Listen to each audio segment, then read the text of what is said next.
रहमान रहीम मोअज़्ज़िज़ ख़वातीन हज़रात मात्र जैसे ही वक्त आया खुश शामिल करते हैं।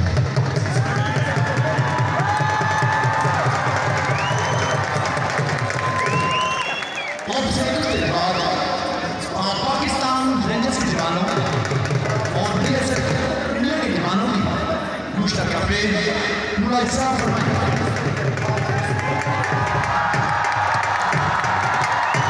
आपसे गुजारिश है कि दौरान परेड कौमी नारों के अलावा किसी भी किस्म का नारा न लगाए। कौमी नारे नारे तकबीर, अल्लाहू अकबर और पाकिस्तान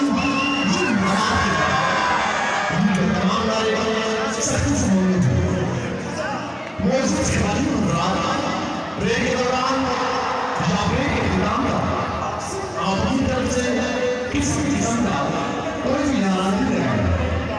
सिर्फ उसी नारे का जवाब देंगे जो हमारी तरफ से लगाया जाएगा।